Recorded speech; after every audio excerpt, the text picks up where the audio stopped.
Welcome back जी। आज के programme में हम लोग बात करें कॉमर्स के हवाले से। इस वक्त मेरे साथ इस पर बात करने के लिए मौजूद हैं अहमद रऊफ़ ईसा साहब, जो कि ई कॉमर्स एक्सपर्ट हैं। और चूँकि हमारे पास बहुत सारे सवाल हैं जिन पर हमने बात करनी है, और ख़ास तौर पर वफाकी बजट के आने के बाद ई कॉमर्स की दुनिया में क्या तब्दीलियाँ जो हैं वो रोनमा हो रही हैं, उस पर बात करेंगे। सबसे पहले तो बहुत बहुत शुक्रिया आपका।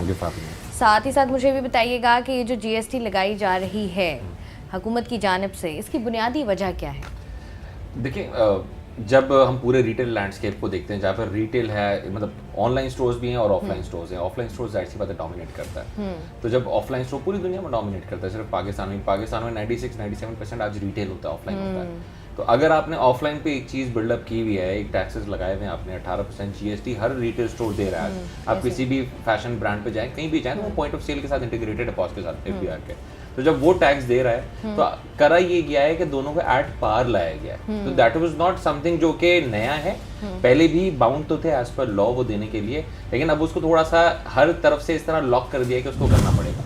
तो इसलिए आसानी होगी। अच्छा, मुझे ये बताइए कि लोगों का बुनियादी तौर पर लोग ये सवाल करते हैं कि अगर ऐसा होता है तो जो ऑनलाइन शॉपिंग, क्योंकि अभी हमने देखा है पिछले गुज़िश्ता 2 सालों से कि इसमें इजाफा हुआ है पाकिस्तान में, तो इससे ऑनलाइन शॉपिंग कितनी महंगी हो जाएगी? देखिए, ऑनलाइन शॉपिंग महंगी होने का ताल्लुक नहीं होता ये कि जो वाइट लेबल स्टोर्स हैं, कि जो यहाँ सदर गया, जाके प्रोडक्ट उठा लिया, अब उसकी कोई GST इनवॉइस नहीं है आपके पास, कुछ भी नहीं है। अब आप जब उस पर GST बिल्ड करेंगे, जाहिर है 18% आप बिल्डअप करेंगे तो आप फंस जाएंगे। तो वो वाली जो कैटेगरी है ना, कि जो 1000, 2000, 5000 के ब्रैकेट में बेच रहा है, तो उसके लिए जाहिर सी बात है वहां पे आपको डाउनसाइजिंग दिखेगी कि उस तरह के बहुत सारे प्लेयर्स जो है आपको मरते हुए दिखेंगे, क्योंकि जाहिर है 18% वो एडअप करेगा तो उसके लिए सेंस नहीं बनाता बेचना। तो फिर प्रॉब्लम यहाँ पे आ जाएगा कि जहाँ पे फिर जाहिर है एक तरफ ये एक इंडस्ट्री बंद हो रही है, तो फिर दूसरी इंडस्ट्री खुलती है जो कि प्राइवेट लेवल की है, कि फिर यही सारे लोग बोलेंगे यार हम अपने आप को GST में रजिस्टर कर देखें। हुकूमत हमेशा एक चीज चाहती है, वही डॉक्यूमेंटेड इकॉनमी। ऐसा ही है, बिल्कुल। अब वो उसने उसी की तरफ ये वाला कदम बढ़ाया है। पहले रिटेल पे बढ़ाया था, सही है, वो मेरे ख्याल 2018-19 की तरफ से जब वो शब्बर जैदी और आए थे उन्होंने करा था। अब जाके वही चीज़ उन लोगों ने ई कॉमर्स पे इम्प्लीमेंट कर दी है। तो that is not a new tax, लेकिन हाँ उसकी जो बाउंड्रीज हैं वो उसको इतना सख्त कर दिया है कि people have to give the taxes, जिसकी वजह से फिर होगा ये कि ये वाली जो वाइट लेबल कैटेगरी थी, जो कहीं से भी उठा के जो छोटे मोटे ऑनलाइन स्टोर्स थे, उन पर सबसे बड़ी हिट आएगी। जो बड़े प्लेयर्स हैं वो जाहिर सी बात अपनी जगह पे स्टैंड करेंगे। अच्छा, जिस तरीके से आप बात करें ना, अब अगर हम देखें स्कैमर्स बड़े हैं पाकिस्तान की, स्पेशली हम बात करें तो ये लोगों का, जब मैं लोगों से भी राय ले रही थी, लोगों का बुनियादी सवाल यही था कि चलें अगर हम एक्स्ट्रा पैसे भी दे देते हैं, मज़ीद जो GST लगाई गई है उसके बावजूद भी कंपनी रजिस्टर्ड हो जाती है अकॉर्डिंग टू द गवर्नमेंट, उसके बावजूद भी हम सारी चीज़ें पूरी कर रहे हैं। अब इस बात की क्या गारंटी है कि एक रजिस्टर्ड कंपनी और हमने मंगवाया कुछ, हमें बेच कुछ दिया, फिर हम क्या करेंगे? देखिए, फ्रॉड तो कोई भी कर सकता है आपके साथ, उसके लिए रजिस्टर्ड अनरजिस्टर्ड इसका कोई लेना देना नहीं है। अगर कोई कंपनी रजिस्टर्ड है फिर भी ये फ्रॉड हो सकता है? फ्रॉड तो देखिए हो सकता है, उसका रीजन है ना, हम बहुत सारे पार्टनर्स के साथ काम करते हैं। फॉर एग्जाम्पल कोरियर एक बहुत मेजर पार्टनर है हमारे उस पर ई कॉमर्स के गेम में।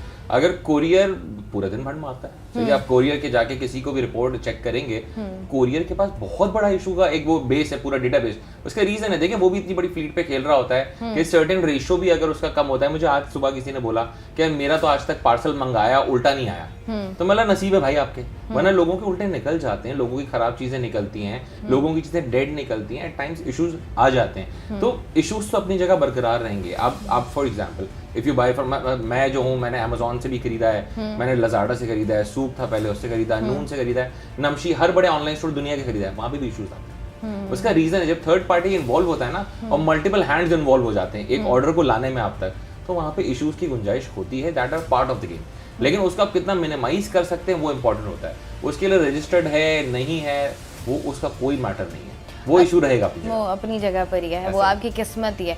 अच्छा, जिस तरीके से हम लोग बात कर रहे हैं ना ये वाली, अब कैश ऑन डिलीवरी पर भी जो है वो चार्जेस बढ़ाए गए हैं। साथ ही साथ अगर हम देखें तो ये जो बैंकिंग सिस्टम ई बैंकिंग है हमारी, इस पर भी टैक्सेस बढ़ाए गए हैं, लगाए गए हैं। अभी बताएंगे जब हम शॉपिंग करते हैं या तमाम तर चीज़ें देखेंगे तो इसकी डिडक्शन बेसिकली कैसे होगी? बैंकिंग की जानिब से होगी, वो खुद ही डिडक्ट कर लेगा, कुरियर कंपनीज डिडक्ट कर लेंगी, या इसका कोई और मेथड है? इन लोगों ने इस दफा पूरा बर्डन डाला कुरियर कंपनीज पर, सही है। और जो मेरा, जैसे मैं जाहिर है बाकी सारी चीजें as per standard as per लो बहुत अच्छा कर रहे हैं कि भाई टैक्सेस भी हो, चीजें भी हो। मतलब जैसे फॉर एग्जांपल मेरी जो कंपनी है, मैं तो स्टार्ट से 100% कंप्लाइंट हूँ, 100% टैक्स देता हूँ, मुझे कोई इशू नहीं है। लेकिन जो बंदा टैक्स नहीं दे रहा था उसको वो चीज चुभ रही है, लेकिन वो एज पर स्टैंडर्ड आ गई।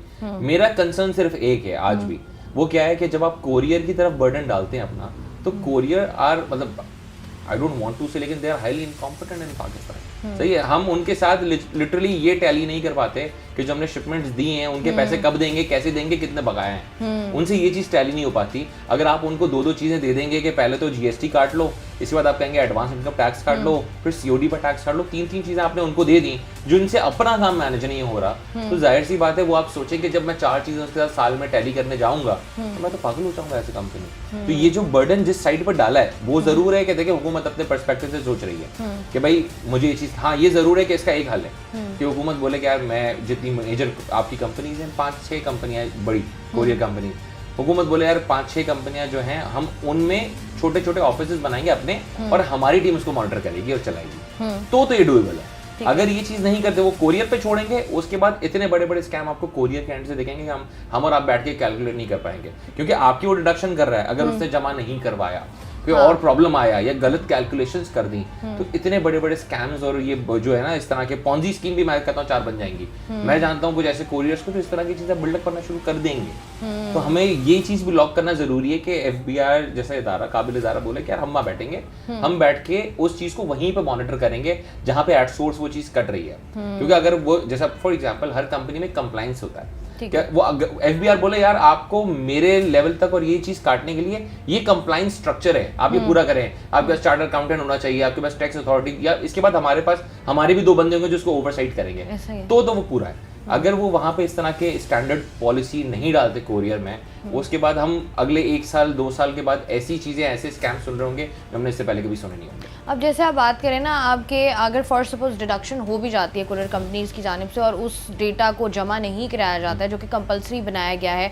या उन फंड्स को जमा नहीं कराया जाता है, अब हम जो हमारा बुनियादी सवाल हमेशा शुरू दिन से होता है कि एक चीज़ मार्केट में लॉन्च कर दी जाती है, मार्केट में एक नई स्कीम आ जाती है, लेकिन उसके पीछे जो स्ट्रक्चर, कोई पेपर वर्क, कोई कैलकुलेशन वो प्रॉपरली नहीं होती। अब जिस तरीके से आप बता रहे हैं कि प्रॉपर एक स्ट्रक्चर होता है कि ये बंदा होगा, ऐसे ऐसी चीज़ें होंगी, क्योंकि ऑलरेडी ये बात आपको भी पता है, दुनिया में मतलब पाकिस्तान में स्पेशली हर बंदे को पता है कुरियर कंपनीज किस तरीके से काम करती हैं। आपको लगता नहीं है पहले ज़रा स्ट्रक्चर बिल्डअप कर लेना चाहिए था प्रॉपरली, फिर हम कौमी खजाना बढ़ने की कोशिश करते हैं? बिल्कुल ये तरीकेकार है। देखिए आप जब तक किसी को, मतलब आपने कोरियर्स को या तो आप इन्वॉल्व नहीं किया, क्योंकि अगर कोरियर्स को आप इन्वॉल्व करते तो उनको बोल देना चाहिए था मैं इतने इनकॉम्पिटेंट है, सही है, हमारा एक काम नहीं हमसे हो नहीं पाएगा। आप क्योंकि देखिए एक बंदे पर बर्डन डाल रहे हैं नया कि भाई ये नए 3 तरह के टैक्सेस काट लेना आप, सही है, तो वो जाहिर सी बात है वो तो ये सोचेगा, या फिर आप बताते कि ये स्ट्रक्चर है, आप ये चीज करो, गवर्नमेंट उसको फंड करेगी, सही है। अब 4-5 बड़े कोरियर्स को गवर्नमेंट फंड कर सकती है आराम से कि भाई ये महीने का ये 4-5 बंदा मेरी तरफ से हायर कर लो, लेकिन इतने अरबों रुपए के तुम मुझे टैक्स डिडक्शन नहीं दे दो, सही है। तो वो करना उनको सही था, चीज सही आपने इम्प्लीमेंट की है। जो पार्टनर है उसकी जो वो है ना कॉम्पिटेंसी, उस पर एक बहुत बड़ा क्वेश्चन मार्क है। उसको आप पहले केटर करते, उसको सॉर्ट करते और फिर आप बोलते यार हम ये चीज स्टार्ट करें। और हमेशा यही हुआ हमारे मुल्क में, जो चीज पहले एक चीज शोषा छोड़ देते हैं और इसके बाद होता ये नॉर्मली रिवर्ट बैक करता है। आपने हर आउटलेट पे बोला कि मैं सदर में इधर उधर हर इलेक्ट्रॉनिक मार्केट भाई पॉस लगाएगा, इस पर देखें किसने लगाया पॉस, आज भी किसी का नहीं लगा, सही है। जिन बेचारे 4 लोगों ने शराफत में लगा लिया वो उनका लगा, इसके अलावा किसी का भी नहीं लगा। क्यों? उसके बाद under the table he deal हो जाती है और चीज क्लोज हो जाती है। तो वो चीज जो इम्प्लीमेंट हुई वो हवा में रह जाती है, जो आपने छोड़ी थी। वो इम्प्लीमेंटेशन स्टेज उस वक्त आता है जब आपकी कंप्लायंस स्ट्रक्चर चीजें बिल्कुल एज पर स्टैंडर्ड हो जो ग्लोबली होता है। और वो चीजें ऐसा नहीं है कि इनको नहीं पता, इनको पता है ये चीजें, लेकिन जाहिर है आपने जो शोषा छोड़ा है उससे लोग घबरा रहे हैं। वो घबरा इसलिए रहे क्योंकि आपने शोषा भी छोड़ा, प्लस जो स्पीच है आपकी वो थोड़ी सी उतनी ज्यादा हाई चली गई कि लोगों ने उससे खौफ खाना शुरू किया। आप ये दिखाएं कि हम लोगों को मुल्क की भलाई, देखिए आप किसी को ये चीज पिच करते हैं ना यार मुल्क की भलाई के लिए, और मैं 96% मार्केट को इग्नोर नहीं कर सकता जिसमें मैंने टैक्स लगा दिया है, तो 4% को भी तो करूंगा ना। अब इतने भी आप हमारे सगे नहीं है कि हम आपको बोले हम आप पे लगाएंगे ही नहीं टैक्स और उनको हम काटते रहेंगे। तो लेकिन ये है कि फिर पूरा स्ट्रक्चर आज भी बैठ के बना सकते हैं। इस स्ट्रक्चर को बनाने में उनको 1 महीना भी पूरा नहीं लगेगा, लेकिन अगर उसको बना लेंगे तो उसकी इंप्लीमेंटेशन आसान प्लस सिक्योर हो जाएगी, आसान और सिक्योर हो जाएगी। अच्छा, साथ ही साथ अगर हम ये बात करें टैक्सेस की, अगर हम बात करें कि जो हमारा लोकल वेंडर है और साथ ही साथ जो हमारा इंटरनेशनल वेंडर है, इन दोनों पर सेम टैक्सेस लगाए जाएंगे या अभी कोशिश की गई है कि जो बैनुल अक़वामी हमारे वेंडर्स हैं उनको ज़रा रियायत दी जाए? किसी को रियायत तो नहीं दी गई, सही है। बड़े फ्लैट आपके टैक्सेस लगे हुए हैं, सही। अब मैं फॉर एग्जांपल एक जो मार्केट प्लेस रन करता हूँ उसमें मल्टीपल ब्रांड्स हैं, हर तरह का ब्रांड है। अब हाँ, उस पर मुझे लिमिटेशन डाल दी है उन लोगों ने कि भाई आप पहले जो नॉन टैक्स पेयर के साथ भी काम कर रहे थे ना, नॉन फाइलर के साथ, तो नॉन फाइलर के साथ आप काम नहीं कर सकते, आप सिर्फ फाइलर के साथ करेंगे। अब प्रॉब्लम ये, अगर मैं सिर्फ फाइलर के साथ, पहले हाँ मुझे अलाउ किया था, लेकिन मैं क्या कर रहा था, मुझे बोला था कि अगर ये नॉन फाइलर है ना, पेमेंट के टाइम पे देख लेना और इतना % काट देना उसकी पेमेंट में से, और उस पे ब्रांड्स में कंफर्टेबल, वेंडर्स में कंफर्टेबल। लेकिन अब प्रॉब्लम ये, अगर आप लिमिट कर देंगे ना, इसके अलावा से नहीं करना सही। जैसे कल मैं एक जगह, वो मैंने एक न्यूज में पढ़ा तो बोला ऐसा लग रहा है कि कल को कवर लेने के लिए भी फाइलर होना जरूरी होगा, सही है, विच इज नाइस। लेकिन प्रॉब्लम ये एक सर्टेन तरीके से इम्प्लीमेंट किया जाता है और वही चीज हम लोगों को चुभ रही है। तो दोनों जगह है तो सेम कि भाई आपका कोई भी वेंडर है, वेंडर होता है। नॉन फाइलर्स को तो आपने पहले ही जो है वो साइड कर दिया, अब आपने बोला फाइलर्स हैं और उनको भी इस तरीके से आपने टैक्स करना है, which is okay, which is understandable as well. अच्छा, अगर हम देखेंगे जो सारा सिस्टम आप बता रहे हैं, हम स्ट्रक्चर बता रहे हैं, ये आपको क्या लगता है कि क्या एफबीआर ये कोशिश कर रहा है कि बाहर बैनुल-अक़वामी जो हमारे मॉडल्स हैं, स्पेशली ऑस्ट्रेलिया टाइप, वो वाले मॉडल्स लागू किए जाएं पाकिस्तान में? ऐसी फील आ रही है आपको? देखिए तरीका ये जितनी भी रूल्स बनाए गए हैं, ये ऐसा नहीं है कि एफबीआर वालों को ख्वाब में आता है और उन लोगों ने बता दिया। वो जाहिर सी बात है, दुनिया जहां में वही चीज इंप्लीमेंट हुई भी है, जो चीज चल रही है वो यही कहते हैं कि यार दुनिया में ये चीज चल रही है। देखिए कुछ कॉम्पिटेंट अदारे आज पाकिस्तान में हैं, ऐसा नहीं है, जिसमें FBR is one of them, state bank is one of them. सही है, एफबीआर कोई भी चीज इंप्लीमेंट करता है, स्टेट बैंक के बगैर नहीं कर सकता, SCCP is one of them. तो वो जो चीज लेके आ रहे हैं वो जाहिर सी बात है इम्प्लीमेंटेबल प्लान है, और वो दुनिया जहां में चल रहा है, तो दुनिया जहां की ही चीज है जो वो यहाँ पे लेके आए हैं कि यार अब हम ये चीज इस तरीके से डालना चाहते हैं पाकिस्तान में भी। क्यों? क्योंकि देखिए इतने साल तक आपको हॉलिडे भी तो दिया है ना। आप यूं देखें तो लोगों ने हॉलिडे लिया है, दिया नहीं था मुल्क ने, लेकिन लोगों ने जब टैक्सेस नहीं दिए, आज उन्हीं को भारी लग रहा है सबसे ज्यादा। मैं आपके सामने ये नहीं बोल रहा कि गलत चीज की, मैं ये कह रहा हूँ मैं तो टैक्स दे रहा हूँ, मुझे कोई मसला ही नहीं है। अच्छा है, हम सब लेवल प्लेइंग फील्ड में आएंगे, हम सारे लोग एट पार होंगे। अब हम बोलेंगे देखते हैं कौन अच्छा काम कर रहा है, अब वो जीतेगा। वरना प्रॉब्लम ये हो रहा है, मैं अगर टैक्स दे रहा हूँ तो मैं महंगा हो रहा हूँ ऑटोमेटिक, सही है। लेकिन ये चीज एज पर स्टैंडर्ड है जो ग्लोबली चल रही है, वही चीज को इम्प्लीमेंट किया गया पाकिस्तान में। अच्छा, साथ ही साथ जिस तरीके से हम लोग अभी बात कर रहे थे कि दो सवाल है मेरे, कि जिस तरीके से कैटेगराइज किया गया है हमारे टैक्स की परसेंटेज को, 10,000 पर 1%, 25, उसके बाद 20,000 पे 2% है, एंड 25 अबव जो है वो हमारा 0.25% है। इसको किस तरीके से कैटेगराइज किया गया है? साथ ही साथ ई कॉमर्स की मार्केट हमारी जितनी बड़ी हो रही है, आपको लगता है ये जो टैक्स सिस्टम है और ये मॉडल्स हैं आए हैं जो आ रहे हैं, इसमें जो हमारी ई कॉमर्स इंडस्ट्री है उस पर एक ऐसा असर पड़ेगा जो कि नेगेटिव होगा? ई कॉमर्स इंडस्ट्री पे कोई असर नहीं पड़ने वाला है, मैं आपको बता दूं पहले से। उसका रीजन हो, देखें इस तरह जब लॉज आते हैं ना, लॉज इन प्लेस होते हैं, तो कुछ कंपनीज या कुछ एक सर्टेन सेक्शन होता है जो कि ड्रॉप होता है। जैसे कोरोना वायरस आया ना, तो बहुत सारी ब्रांड्स को, बहुत सारी इंडस्ट्रियों को हिट मिली, बहुत सारी इंडस्ट्रियां बूम कर गई, ऐसे सही है। जैसे ई कॉमर्स में ही राइड हेलिंग बिल्कुल मर गई, जो प्रोडक्ट लेवल ई कॉमर्स था वो छक्का लग गया उसका, जो सर्विस लेवल ई कॉमर्स था उसका छक्का लग गया। तो होता ये कि देखें कितनी दफा रूल्स लाए इसलिए जाते हैं ताकि थोड़ी सी सफाई हो जाए इंडस्ट्री में। अभी जो आपने सबसे ज्यादा फेस कर रहे हैं, जो आपने भी एक सवाल किया, जो फ्रॉड का, फ्रॉड कौन करता है? जो नॉर्मली रजिस्टर्ड नहीं होता। ऐसे ये तकरीबन जो आपको ऑनलाइन स्टोर दिख रहे हैं आते आते, $1 में आप जाएं शॉपिफाई पे जाकर रजिस्टर करें, $1 3 महीने अगले वो आपको चार्ज करेगा। मतलब आपको 3 महीने के सिर्फ $3 का खर्चा है, आपकी वेबसाइट बन जाती है। प्रोडक्ट आप कहीं से भी सोर्स करते हैं, आप लगाते हैं, आप किसी के साथ भी फ्रॉड कर लेते हैं। वेयर हम जैसा प्लेयर जो शायद करोड़ों अरबों रुपए लगा के बैठा है बिजनेस में, वो उसको हिट पड़ती है कि लोग बोलते हैं यार आप लोग तो चीट करते हैं। सही, तो ये चीजें थोड़ी सी सफाई और बेहतरी के लिए की जाती है। सेकंड, आपका क्वेश्चन जो था ना, जो पहला क्वेश्चन जिसमें हमने परसेंटेज में बोला, देखिए ये जो टैक्स लगाया जा रहा है सीओडी पे, उसका रीजन क्या है? उसके रीजन पे जाए पहले तो, सही है। कैश अनडॉक्यूमेंटेड इकोनॉमी है, हमारी कोशिश ये होती है मुल्क की, और देखें cash handling is very painful in Pakistan.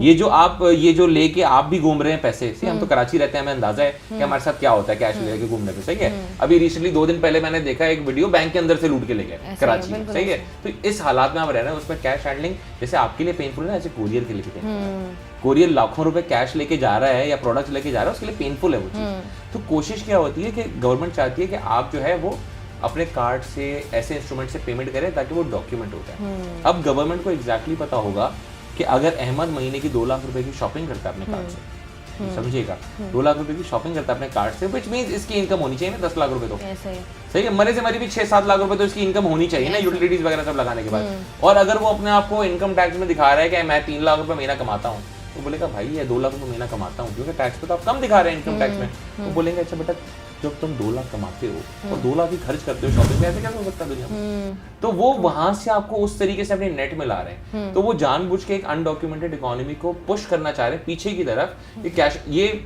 आज का नहीं है एजेंडा गवर्नमेंट का, 2018-19 में तो मेरी मीटिंग हुई है आपके मिनिस्टर ऑफ कॉमर्स से, सेक्रेटरी ऑफ कॉमर्स से, पाकिस्तान सेक्रेटरीट में, जहाँ पे मैं, दराज, हम सारे बड़े प्लेयर्स, मेजर 5-6 प्लेयर्स थे, हमने जाके इतनी मीटिंग की। उन्होंने उस टाइम पे बोला था हम 5,000 से ऊपर की COD अलाउ नहीं करेंगे, जिसपे हम सब ने बोला कि ऐसा जुल्म ना करें। हाँ। सही, क्योंकि उसका रीजन है उस टाइम तक वो जो आपकी डिजिटल पेनिट्रेशन है ना करेंसी की, वो बहुत कम थी। अब जो आके आपके वॉलेट्स भी आ गए हैं, लोगों को इजी पैसा, जैज कैश सब आता है, इंटरनेट बैंक ट्रांसफर्स अच्छे हो गए हैं, हर चीज आपकी सुकून में आ गई है, कार्ड्स तकरीबन लोगों के पास आना शुरू हो गए हैं, फिर इजी वॉलेट्स ने भी कार्ड निकाल लिए कि आप पेमेंट कर देना ऑनलाइन। तो वो जो अब चीज डॉक्यूमेंट, अब जब जाहिर सी बात है लोग एक चीज की तरफ आ गए हैं, फाइनेंशियल इंक्लूजन अच्छी हो गई है, तो वो क्या कह रहे हैं, अब इसको हम अब गाड़ियों पर टैक्सेस क्यों लगाते हैं? उसका रीजन है आप डिस्करेज करते हैं इंपोर्ट को, कि इंपोर्ट डिस्करेज हो जाए। PTA ने जो टैक्सेस लगाए इंटरनेशनल फोन्स पे, उसका रीजन क्या था?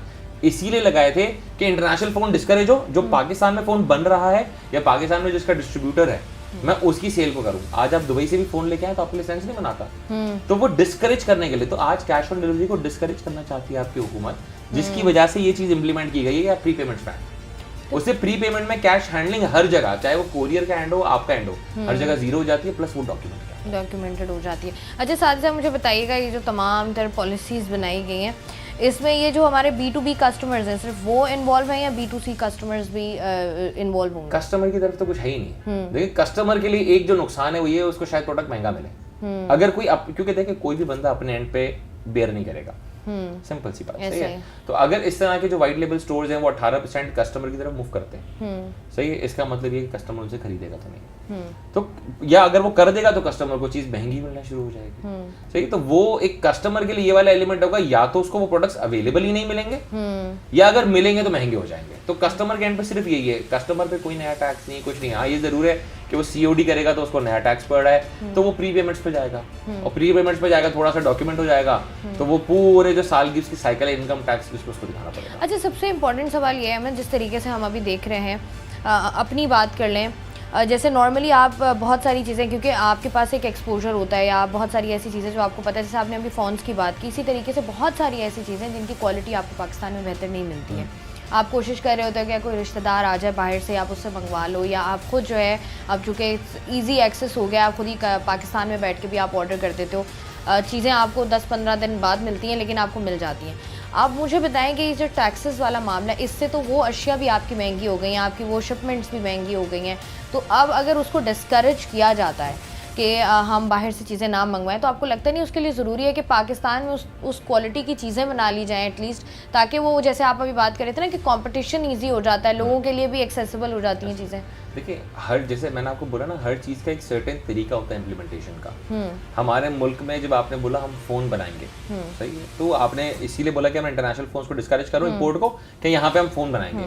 यहाँ पे अगर फोन की वो क्वालिटी नहीं निकल आती, या मैं वो क्वांटिटी मैनेज ही नहीं कर पा रहा हूँ, जितना बड़ा क्वांटम आपके मुल्क में है और जरूरत है, उस नीड को पूरा नहीं कर पा रहा हूँ, तो जाहिर सी बात है आपकी इंप्लीमेंटेशन में फ्लॉ था। इसका नॉर्मल तरीका ये होता है कि आप बोलते हैं इंडस्ट्रियलिस्ट को कि आप आए यहाँ पे पैसा स्पेंड करें, और ये जो आप पैसा स्पेंड करने जा रहे हैं ना, उसके लिए मैं ये पॉलिसी बनाने लगा हूँ ताकि आप सिक्योर हो जाए। ये उनको सिक्योर करने के लिए बनाई जाती है पॉलिसीज, कि सैमसंग ने बोला पाकिस्तान में बनाऊंगा, इन्फिनिक्स ने बोला पाकिस्तान बनाऊंगा, सबने बोला पाकिस्तान बनाएंगे, बोला आपको सिक्योर करने के लिए हम ये चीज कर देते हैं। ये जो आपके PTA लगाया है, तो उसके पीछे 2-3 मेजर प्लेयर्स थे, Samsung was one of them, Q mobile was one of them, कि जिन्होंने फंड किया है लिटरली इसको कि यार आप प्लीज इसको बंद करा दें इंटरनेशनल फोन्स को। क्यों?